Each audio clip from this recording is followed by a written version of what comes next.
I'm 34F, breaking up with my boyfriend, 34 male, because of a prenup. I've been with my boyfriend for about 2 years.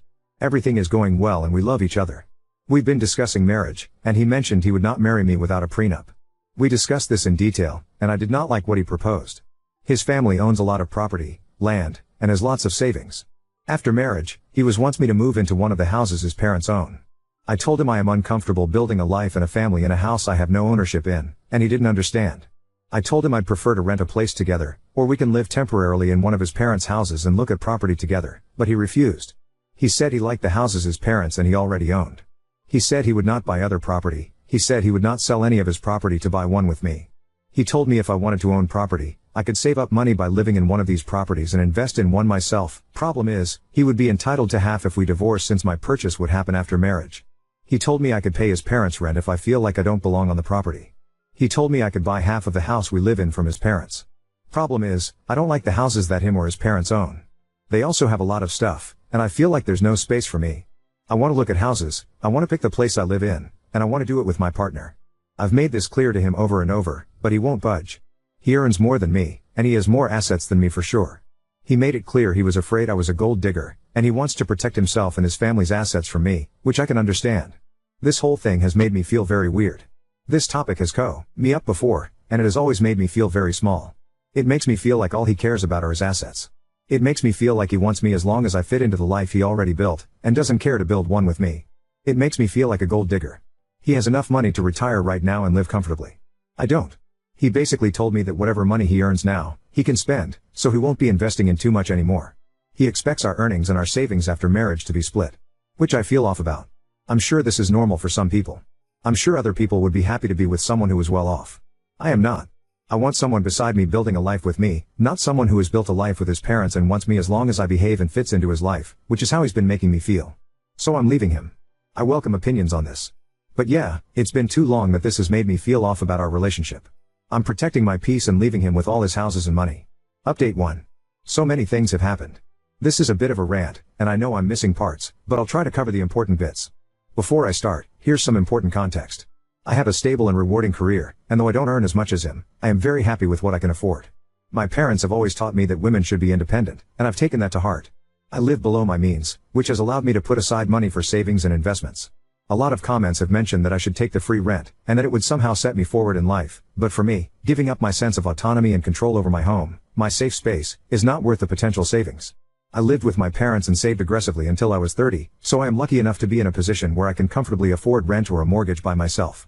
Plus, he expected the live-in situation to be permanent.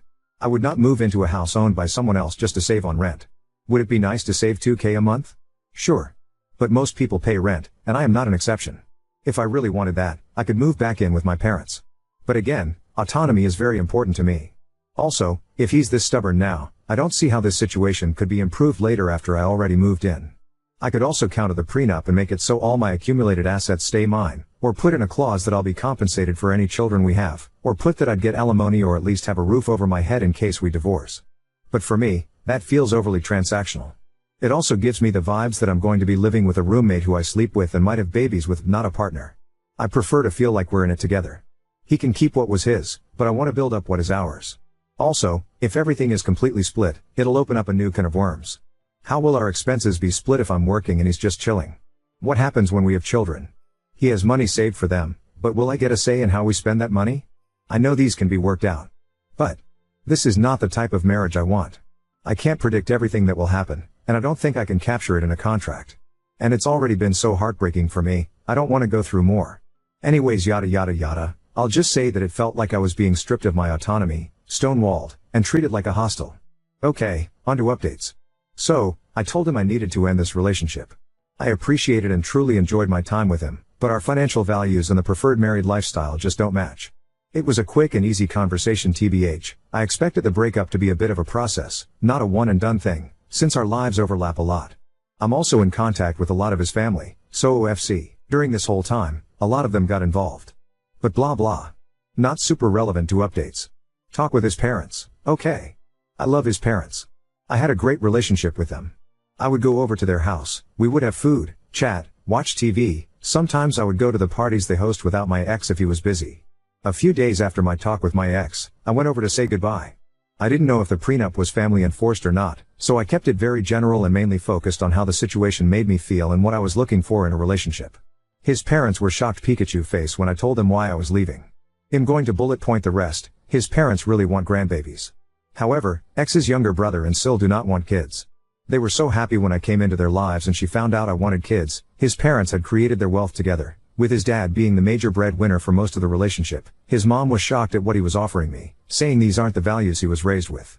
She had been effectively retired since almost 15 years ago, and she said X's dad never made her feel uncomfortable because of the difference in earning potential. They told me that they built their assets for themselves and their children. They said that includes whoever their children decided to share their lives with. They have many properties. However, they also have enough investments that they can live off of those.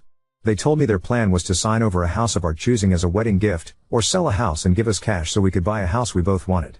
As they got older, they planned to evenly divide their properties between my ex and his brother, since they wouldn't want to manage the properties anymore, and live off investments. Ex's mom said she would have made sure my name was on my ex's portion, especially since we were wanting kids. They mentioned investments will directly into funds for grandkids after their passing. Maybe this is what my ex was referring to when he said his children would be set. Bit morbid though, X's mom told me that the mother of her grandbabies would be taken care of, and she wanted us to be on equal footing while raising a family tbh. This conversation was kind of like a weight off my chest. I always loved his family and never felt excluded, but the prenup talks left me confused and hurt. What they said fit with what I knew from my ex and them before. It'd be lying if I said I didn't start imagining this life I talked to my ex again. I'll bullet point this too. Basically, he told me, his dad had joked before about how he hoped him and his brother would not find gold diggers, and that's where that comment came from. He felt responsibility to protect his parents' assets, since he didn't feel entitled to them, so by extension, I wasn't entitled either. In his culture, sons carry on the family line, so he felt he had to keep his assets in the family line, which I'm not part of, but any sons we had would be. Most of the assets he's worried about are under his parents' name, and he had never asked for their opinion on what to do. He just did what he thought he should be. He also said he isn't that well off, and that his assets shouldn't come between us? This is still confusing to me. Isn't this whole thing because he was well off, and wanted to hold on to what he had and not create a shared lifestyle? I think maybe he meant he didn't own much, and most things actually were under his parents' name. He felt he was punching above his weight with me, and was scared I would leave him. He was afraid I was with him because of his finances, since that was the only thing he had more of, whereas he said I am intelligent, hardworking, beautiful. Blah blah. He was scared about moving forward with a relationship, but instead of communicating, he became defensive. To me, it seems like he said and did things because he was feeling deeply insecure. He had made a couple passing comments before about me being more beautiful than him, or how I'm more hardworking, etc., but I had always taken them as compliments, not self-deprecating comments towards himself. He's such a caring, funny, and intelligent person, just in a different way than me. Also, I know he's not as confident as he comes across, but I had no idea that his insecurities ran this deep. He also apologized over and over about how he didn't mean to make me feel like an outsider to him and his parents, and insisted that he wanted to share a life with me. He said his insecurities and fear got the best of him, and he didn't handle it well. He had taken advantage of my patience and lashed out because he felt inadequate and scared. It broke my heart, because I think all this could have been avoided. We've been through this song and dance before many times, where he would feel some sort of way, then act out as he's processing it. Until now, I always stay through it and we move on. But it's never gone on for so long. But I guess the issues we've faced before were smaller compared to mapping out our whole lives. I've pushed him to seek individual counseling and we've attended couples counseling together, but I can't force him to sit and identify his emotions or employ the tools we were taught. The prenup conversation happened over a long period of time. He had so many chances to pump the brakes and reflect on what he was saying, and simply just to listen to me. But he didn't. He then sat in front of me saying that everything he said before was not what he meant. He said he would be happy to take care of me and our future kids, we could buy a house together, or rent if I wanted to, because now he wasn't scared about creating a life together. Completely opposite to everything he had been saying. But how unsettling is it that he seems so completely comfortable and confident in the hurtful words he previously said, and was okay with placing me in a very unequal position in the relationship. Despite me continuously trying to articulate what I wanted, and how he was making me feel, he didn't even consider my side, over months. I know I have a good deal with what his parents are offering, and I know him and I get along super well. But I'm not marrying his parents. I can't have his mom with us during every argument or life decision we take. Thinking back, I can count on one hand where we've run into issues, and he was able to address it without acting up. He's such a nice guy, but I can't be his garbage bin every time he needs to sort out his feelings. It's already worn me down. He's a grown man, he's intelligent and intuitive, he's had 2 years to learn how to communicate with me, and he's not. I honestly can't tell if what he said to me is genuine, or coming from his parents, or coming from a fear of losing me. I could give him the benefit of the doubt again, and move forward with a relationship, as I've done in the past, but I'm tired. I think this is a fixable problem, But I also have not seen any improvement since we started dating. If anything, this prolonged experience has made me feel it's gotten worse. I will not make the mistake of investing in a man because of what he could be, instead of who he is. If the last few months are a testament to how he handles stressful situations, I can only take things as they are, and assume they won't change. This whole thing has left me sour. I don't need too much, but I do expect to be treated with love and support, even during times of disagreement. I cannot just forget the feelings and words I've felt and heard over the last couple of months. I can't just unhear and unknow that he is afraid I'm a gold digger. That was just one of many comments that really hurt me. I think life will have a lot more ups and downs, and I cannot imagine what kind of difficulties we'll face if this is how we communicate, even after identifying it and working on it in therapy. For these reasons, I'm still choosing to walk away. Very diff from leaving because of prenup, but it is leaving nonetheless. And TBH, this hurts more. I know it will hurt for a while, but I pray I'll be avoiding heartache and complications in the future. Who knows? If it was meant to be, maybe we'll find our way back. For now, I've told him and his family I need space and time. I know that it seems like I'm giving up a lot, but OFC, there are things I can't put in a post. I actually wrote the above quite early. But I didn't post because it didn't feel like it was over. But now after this time, I know it is. It's been tough, and it's only been a couple months, but I'm sure I made the right call. It's tough watching everyone coupled up and having children, but it is what it is. I'm proud of myself for leaving, and I'm slowly healing now. On to second story. Proposed to my girlfriend, and since then, she transformed, brought strangers into my home, and now they're calling me toxic. I, 32 male, just recently proposed to my girlfriend of 2 years, Sharon F. 30, like a month and a half ago, and it feels like the second the ring got on her finger, her attitude and behavior took a total 180. The entire time we were dating, we seemed exceptionally compatible, and at least it seemed we shared common beliefs and morals. 7 weeks ago, I proposed and she said yes, and I felt like it was the happiest moment for the two of us. But not even a week later, it's like her attitude totally flipped. I thought I knew all her friends, but one day I came home and there were 6 women I've never seen before, and Sharon introduced me to them. I was curious as to why I was just now meeting them, when I already met Sharon's 2 best friends, Michelle and Octavia, both not present, over a year and a half ago. Sharon said she wanted to make sure we were a sure thing before I met her inner circle. I found this strange, not to mention it was a weeknight and they were quickly draining my wine rack of wine. Sharon still had her own place, but she stayed with me so often she practically lives her. Still, I found it incredibly rude when they left, with 4 empty bottles of rosé in their wake. I tried to talk to Sharon about having uninvited guests on weeknights and she dismissed my grievance very flippantly. More that she brushed me off. The following weeks she went out with the girls several times, and when she brought the girls to my place twice without notice, once with notice to appease me, her words, they all treated me like a butler, shaking their empty wine glasses at me for refills. After the 4th time, I made it clear that I will get a locked wine rack. Sharon just called me no fun after that. It gets worse. Sharon decided me and the girls got off on the wrong foot, and said we should have dinner together at a nice restaurant. Well, I went, and it was not great. The 6 kept prodding me about my life, my house, my career, but deflected every question I asked. It got especially bad at night when they started talking about modern relationships and jealousy, and one of them brought up some key points about relationships that I thought Sharon and I were on the same page about, specifically what ifs regarding polyamory and being friends with exes. To my shock, Sharon said we shouldn't be too hasty on such decisions, which was a total 180 to how she expressed herself on these things only a month prior, where she was vehemently against keeping ex-intimate partners in friend circles and was staunchly monogamous. The worst part was when the bill arrived, Sharon announced it should be together and slid me the check.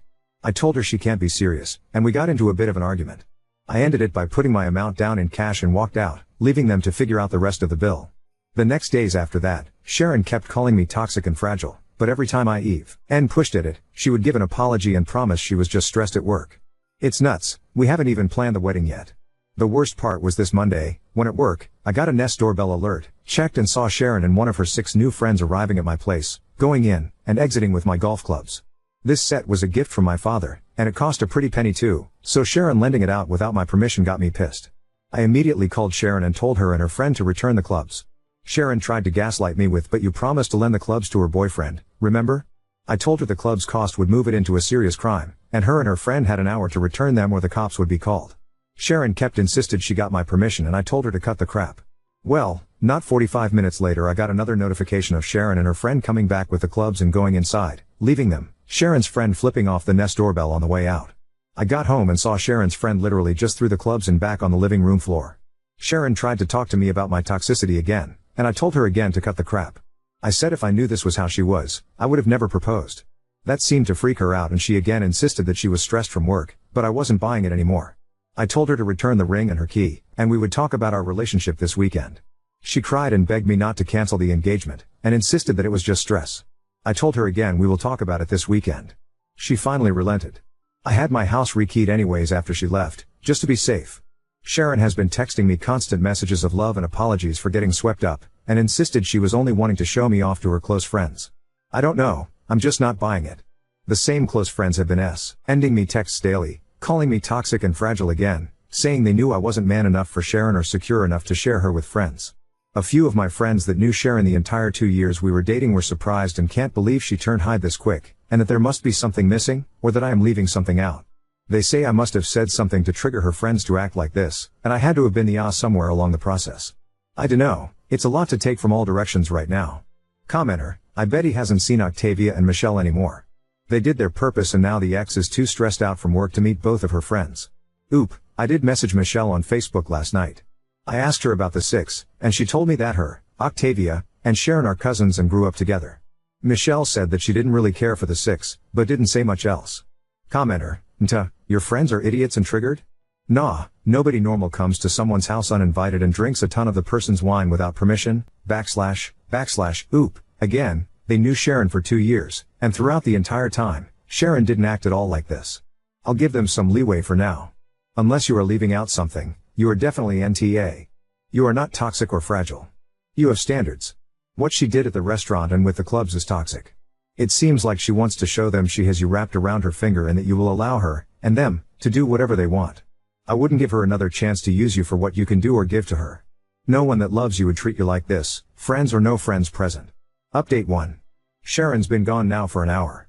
Breakup is official, I have the ring back. I did talk to Michelle via Facebook and Michelle said her and Octavia were cousins of Sharon, and Michelle also said she knew the 6 and didn't care for them. Michelle didn't say much more than that. I did meet Sharon's parents, and they both seemed to like me, and the topic of Michelle and Octavia never came up around them. None of our finances were intermingled yet, but it was planned for later this month, which won't happen. I invited 3 of our mutual friends, Casey, John, and Mike, to be here when Sharon got here. Sharon showed up and was surprised to see we had company. I said they were here for both of our sakes. Sharon wanted to phone 3 of the 6 to come over to even things out and I refused, and I used the club theft as a reason. Sharon sat on the couch very dramatically and then asked if I really wanted to make this public. I outright asked why she changed so much after the engagement, and why she hid the existence of the 6. Sharon then went in again about how she insulates her inner circle until a partner is vetted. I called BS, I met her parents, what's more inner circle than your parents? Sharon tried to deflect but I wouldn't have it. I pointed out how for the last month, her friends dropping by cost me nearly $500 in wine, which she by the way made no attempt to reimburse. I also pointed out her trying to make me pay an 8-person dinner bill without asking me first. She again said she wanted to show how great a guy I was, and how she clearly misjudged me and was disappointed in my attitude. I then asked about the clubs. She tried gaslighting with you, totally said it was okay, remember? And I kept saying bullshit. Mike piped in, he knew the clubs were a gift from my dad and I was highly protective of them. He too called BS, and that's when Sharon turned her attention to Mike and John, saying isn't he getting forgetful lately? Don't you remember when he forgot that one date? And neither was buying it. I finally said that forget postponing the wedding or canceling the engagement, the entire relationship is going to end if she isn't going to be straight with me. Sharon made a very long exaggerated sigh. She took the ring off and dropped it on the coffee table. She got up to leave and said you're never going to find someone as good as me and to send her stuff to her apartment. She left, and Casey, John and Mike were totally stunned. All I could say was believe me now? We ordered pizza and are waiting for it to arrive now. I am still utterly shocked and confused by Sharon's attitude. I'm sure the heartbreak will come next, but right now, I'm just kind of numb. That's kind of the point.